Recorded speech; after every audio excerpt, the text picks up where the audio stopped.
Moab is a small, I say small, pretty good size landmass down here with people in it called the Moabites. And you know there was a lot of ites in the Bible. There's Moabites, there's Ammonites, Hivites, Israelites, mosquito bites, chicken mites, all the ites, and most of the ites were affiliated with giants. And Moabites seem to have that same affliction. If you read in the Kings, you'll see some allusions to that. And they were always fighting the Israelites. So this is showing a divided kingdom here. 931 BC, the kingdom split. And we had Israel to the north and Judah to the south.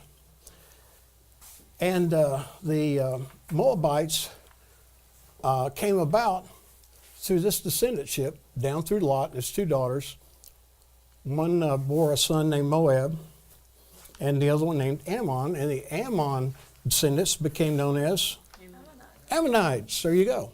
And we have some in the fossil museum displays as well. That's actually a rock, a fossil called an ammonite. Different thing though, but you're getting the point here. Here's where that all started. Interestingly enough, one Moabite, a Moabitess, Ruth, God actually used in the Bible. And the significance of Ruth is, here you've got basically a pagan group of people, yet God was able to pull someone out of it and use that person all the way to the point of the lineage to the Messiah.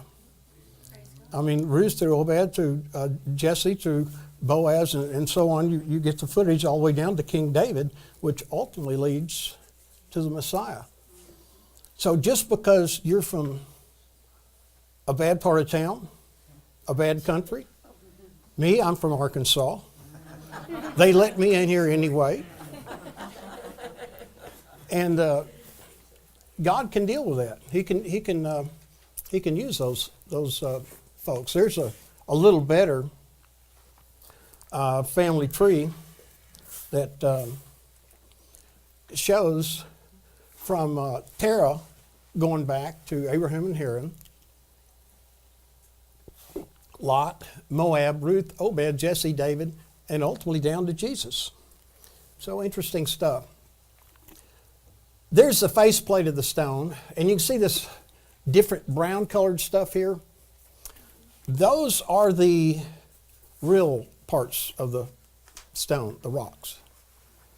You see, this thing had a bad history. It was found intact, and little controversy about what we should do with it after the Arabs that discovered it deciphered it. And they read some things on there they didn't particularly care for. Imagine that. I mean, here is a stone that says the God of the Israelites is Yahweh. We can't have that. We know the God of the Israelites is the God Allah, right? So what are we going to do with this stone? Chop it up? Well, they heated it up white hot, and then they poured ice water on it. And they busted it up into something like 600 or 900 little pieces, and they thought they were done with it. Well, let me tell you what. It's hard to destroy the truth. I don't care if you use bleach bit. I don't care if you throw it over a cliff. It's going to get discovered. If God wants it let out, it'll get let out.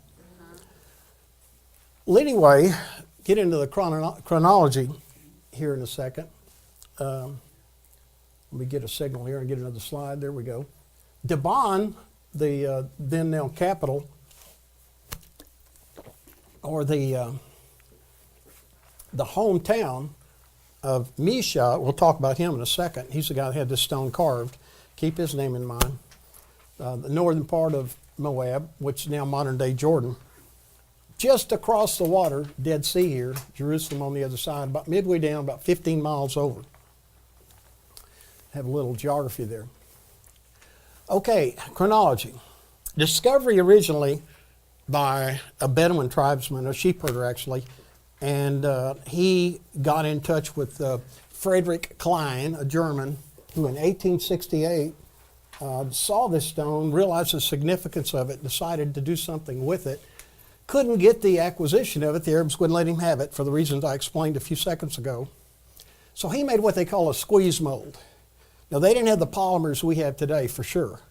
We can mold the front of something, if we're in a hurry, literally in minutes, and it'll cure, and we can rip it off and roll that thing up, put it in our briefcase, and fly, and get on a plane, go somewhere else, and recreate it.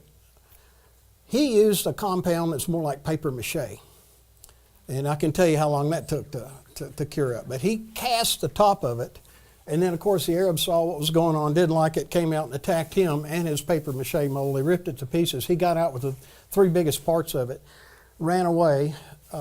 Big chase ensued, but he got out of there, and eventually that squeeze got in the hands of Charles Simon Clermont Ganneau, who is another of the French consulate, another archaeologist, who took all those broken up pieces and the squeeze mold and created that faceplate I showed you a few seconds ago. Ganneau later managed to get most of the pieces out, as well as the impressions he'd made before its destruction, and reconstruct what's now in the Louvre, as we said. The Louvre has not what, I don't want to say they have the real artifact, they have the closest thing to it. They've got all the biggest chunk of the pieces, the shrapnel, if you will, and he worked on that several years to put all that back together, and I guess he taught himself some Phoenician in the process. 2 impressions were made from the artifact. A full-bodied replica was made and placed in the British Museum. It's no longer there. You can get on the internet and see. Apparently it was there in 2014. That's the latest indication. I've seen someone on the internet that got a picture of it in the British Museum. It's gone now. But again, that shows the stature of this artifact. It was received by the seculars as a genuine artifact, and it was worthy of being placed on a museum floor in a very prestigious place of honor. The 2 impressions were made, and one of them, I think, went into the creation of that full-bodied model that was in the British Museum, now gone. And it was through Dr. Clifford Wilson, an Australian, and the thinking between Dr. Baugh and I is the British consulate relationship is how he got hold of the other copy. And Carl's had that here in the museum for several years. But it's always just been a faceplate, you know, like twice as thick of a sheet of plywood. And, you know, how cool is that? You know, as long as you're standing right in front of it, take a picture of it, that's good. But nice to be able to walk around it and see it freestanding and all that. There's a picture of the Louvre, picture of the British Museum.